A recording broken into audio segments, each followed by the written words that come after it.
రాష్ట్రాన్ని టెక్నాలజీ పరంగా high range కు తీసుకువెళతామని ముందు నుంచి ప్రభుత్వం చెబుతూ వస్తోంది. ఇప్పుడు ఆ మాటను చేతల్లోకి మార్చేందుకు చర్యలను ప్రారంభించింది.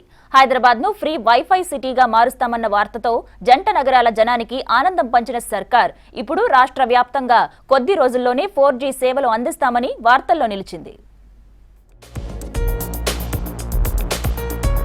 4G టెక్నాలజీలలో ఇప్పుడు ఇదే అత్యున్నత సర్వీస్.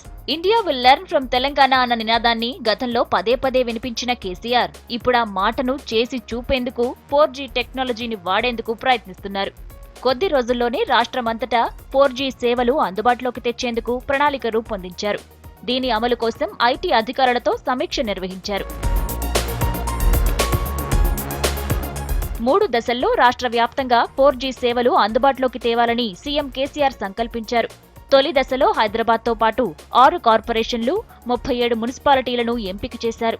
సెకండ్ ఫేజ్లో రాష్ట్రంలోని పట్టణాలు, 220 మండల కేంద్రాలకు 4Gని విస్తరించనున్నారు.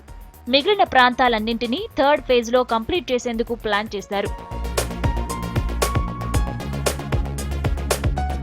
ఇక హైదరాబాద్ నగరాన్ని వైఫై నగరంగా మార్చేందుకు రిలయన్స్ సంస్థ ముందుకొచ్చింది. గడువులోపే పని పూర్తికి సిద్ధమని ప్రకటించింది. దీనికోసం 4100 కోట్ల రూపాయలు ఖర్చు పెడుతున్నట్లు వెల్లడించింది. మరోవైపు హైదరాబాద్లో అక్టోబర్లో జరిగే అంతర్జాతీయ మేయర్ల సదస్సులోపే వైఫై ప్రాజెక్టు పూర్తి చేయాలని సీఎం కేసీఆర్ సూచించారు. దానికి అనుగుణంగా రిలయన్స్ ప్రతినిధులు చర్యలు తీసుకుంటున్నారు. హైదరాబాద్ ను వైఫై సిటీగా మార్చాలంటే 1700 కిలోమీటర్ల మేర ఓఎఫ్సీ లైన్లు వేయాల్సి ఉంటుంది. ఇప్పటికే 500 కిలోమీటర్ల మేర లైన్లు పూర్తి చేసిన రిలయన్స్ పనులు పూర్తయ్యాక 6 నెలల పాటు ఫ్రీ వైఫై సేవలు అందిస్తామని ప్రభుత్వానికి స్పష్టం చేసింది. మరోవైపు రిలయన్స్ తో పాటు 4G సేవలు అందించే అన్ని సంస్థలకు సహకరిస్తామని సీఎం కేసీఆర్ భరోసా ఇచ్చారు.